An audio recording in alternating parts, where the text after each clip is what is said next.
Phase equilibrium के अंतर्गत solid solution और कॉन्ग्रुएंट मेल्टिंग पॉइंट में आज हम उदाहरण के तौर में पढ़ेंगे आयरन क्लोराइड या फिर कहें फेरिक क्लोराइड वाटर सिस्टम। जब हम बात करते हैं फेरिक क्लोराइड की, तो देखिए फेरिक क्लोराइड में सर्वांग गलनांक वाले 4 स्थायी हाइड्रेट्स बनेंगे। सबसे पहले जो फेरिक क्लोराइड है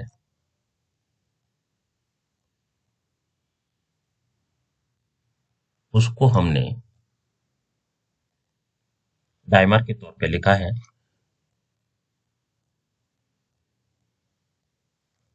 फेरिक क्लोराइड का डाइमर Fe2Cl6, या यूं कहें कि फेरिक क्लोराइड का जो एकल अणु है उसे हमने डबल अणु के रूप में लिखा है। और ये इसलिए लिखा है कि अणुओं की संख्या जो है वो पूर्ण संख्या रूप में रहे और आंशिक न हो, फ्रैक्शनल न हो, इसलिए हमने इसे डाइमर के रूप में या डबल अणु के रूप में लिखा है। यहाँ हम देखते हैं कि फेरिक क्लोराइड के 4 स्थायी हाइड्रेट्स बनेंगे, यानी कि फेरिक क्लोराइड के सर्वांग गलनांक वाले यानी कि कॉन्ग्रुएंट मेल्टिंग पॉइंट वाले 4 स्टेबल हाइड्रेट समय या स्थायी हाइड्रेट समय प्राप्त होंगे। उस एक है ferric chloride dodecahydrate, number 1 ferric chloride dodecahydrate. दूसरा है फेरिक क्लोराइड हेप्टाहाइड्रेट। तीसरा है फेरिक क्लोराइड पेंटाहाइड्रेट और चौथा है फेरिक क्लोराइड टेट्राहाइड्रेट। देखिए ये टेट्राहाइड्रेट, पेंटाहाइड्रेट, हेप्टाहाइड्रेट और डोडेकाहाइड्रेट। तो हम इसे हाइड्रेट को जो है वो लिख के बता देता हूं, डोडेका और हाइड्रेट। आयरन फेरिक क्लोराइड का डोडेकाहाइड्रेट, हेप्टाहाइड्रेट, पेंटाहाइड्रेट और टेट्राहाइड्रेट, ये 4 जो हाइड्रेट्स हैं ये स्थायी हैं और इनका गलनांक जो है सर्वांग गलनांक बिंदु है, अर्थात इनके विघटन से बनने वाला ठोस व विलयन उन दोनों की जो प्रतिशत संगठन है वह समान है, इसलिए इन्हें कहेंगे सर्वांग बिंदु वाले हाइड्रेट्स।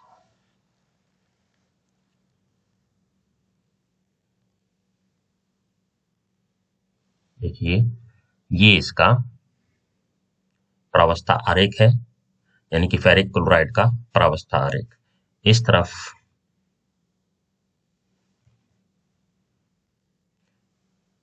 फेरिक क्लोराइड का संगठन प्रतिशत है और यहाँ इस तरफ इस ताप का एक्सिस है।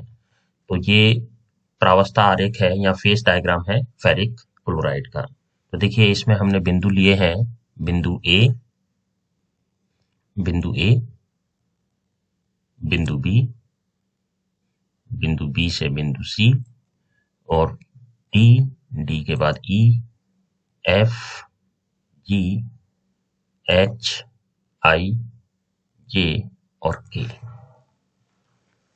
बिंदु ए पर हमने शुद्ध जल लिया है, इसका हमें पता है हिमांक 0 डिग्री सेंटीग्रेड है।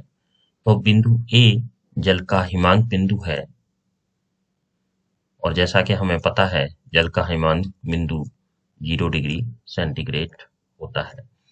अब इस बिंदु ए से हम इसमें फेरिक क्लोराइड मिलाएंगे।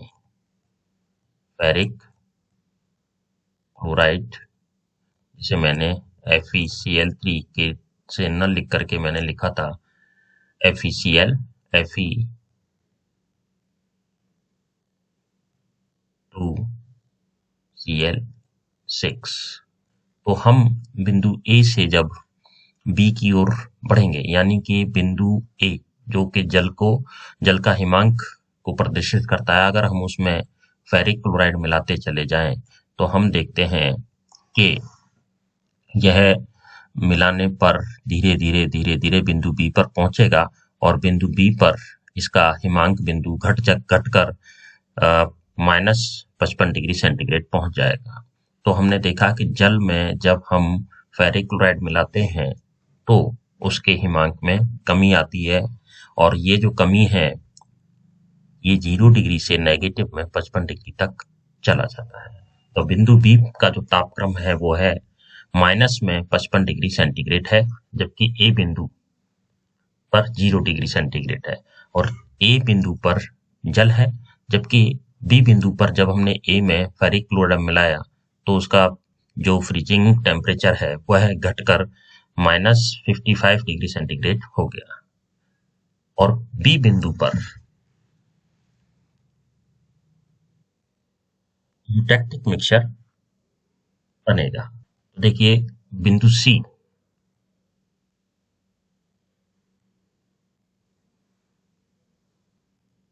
बिंदु सी, बिंदु ई, बिंदु जी और पॉइंट आई, ये बिंदु जो है फेरिक क्लोराइड्स के हाइड्रेट्स को, यानी कि फेरिक क्लोराइड के सर्वांग गलनांक बिंदुओं को दर्शाते हैं। और जैसा कि मैंने अभी बताया कि बिंदु बी पर यूटेक्टिक मिक्सचर बनेगा, तो बिंदु बी, बिंदु डी, बिंदु एफ, बिंदु एच और बिंदु जे, ये सभी यूटेक्टिक पॉइंट्स को दर्शाते हैं। देखिए बी, डी, एफ, एच, जे, ये यूटेक्टिक मिक्सचर को दर्शाते हैं। और यूटेक्टिक मिक्सचर के बारे में हम पिछली कक्षाओं में या पिछले लेक्चर्स में पढ़ चुके हैं।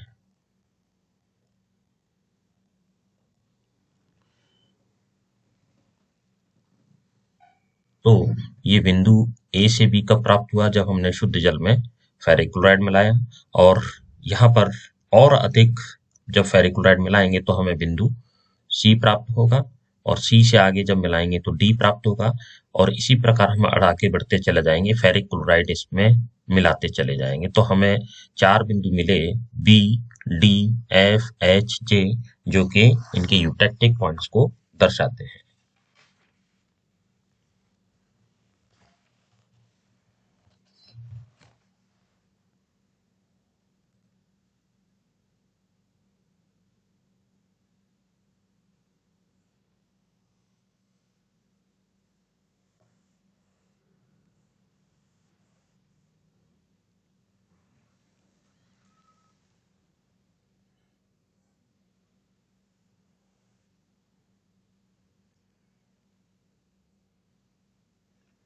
और सी से डी की ओर पहुंच गया। तो देखिए बिंदु बी, सी और डी, ये जो वक्र है ये डोडेकाहेड्रेट का वक्र है, जिसमें संगठन बदल रहा है।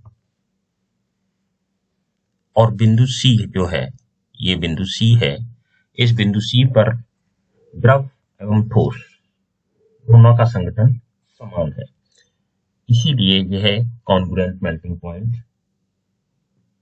बिंदु है। अर्थात हम कहें कि फेरिक क्लोराइड का सर्वांग गलनांक बिंदु सी बिंदु द्वारा दर्शाता है या दर्शाया गया है, या फिर कहें सी बिंदु सर्वांग गलनांक को दर्शाता है, जो कि फेरिक क्लोराइड डोडेकाहेड्रेट का है। अब सी बी देखिए, ये सी बी, अब सी बिंदु से देखें कि सी बी और सी डी ये दो डेकाहाइड्रेट की सर्वांग गलनांक क्रमशः जल के मिलाने से या फेरिक क्लोराइड के मिलाते हुए हम जो है हिमांक अवनमन को दर्शाते हैं। यहां से अगर अपन बात करें तो देखिए ये दोनों ही कमी को दर्शाते हैं। तो देखिए इसी प्रकार बिंदु डी, एफ और एच,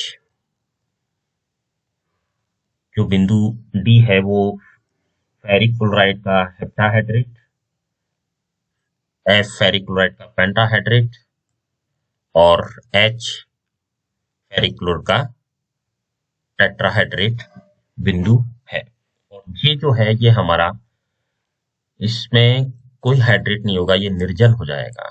और फेरिक क्लोराइड यानी कि जिसको हम कहें जिसमें कोई भी वाटर ऑफ क्रिस्टलाइजेशन नहीं है, तो बिंदु जे पर निर्जल फेरिक क्लोराइड होगा। इस बिंदु एच पर टेट्राहाइड्रेट, एफ पर पेंटाहाइड्रेट, डी पर हेप्टाहाइड्रेट। तो हमने देखा कि तंत्र में 5 यूटेक्टिक पॉइंट्स हमें और 4 सर्वांग बिंदुओं का प्रावस्था आरेख मिला। तो देखिए 1, 2, 3, 4 और 5 ये 5 यूटेक्टिक पॉइंट्स हैं और 4 सर्वांग गलनांक बिंदु है सी, ई, जी, एफ। अब देखिए ये जो हमने देखा, इस तंत्र में सबसे बड़ी विशेषता यह है देखिए कि ताप व संगठन का जो हमने ये प्रावस्था आरेख बनाया है, बिंदु ए पर अगर हम ताप को स्थिर करें तो विलन का वाष्पन होने दिया जाए, तो हम देखते हैं कि उसका जो संगठन है ए से एच तक लगातार परिवर्तित हो रहा है, कंटिन्यूअसली वेरिएट हो रहा है। हमने देखा कि जो पॉइंट ई है या कहें कि बिंदु ए पर फेरिक क्लोराइड का विलयन है और वाष्पन होने से ए से बिंदु बी तक का विलयन लगातार सांद्रित होता चला जाएगा और जैसे ही बिंदु बी पर पहुंचेगा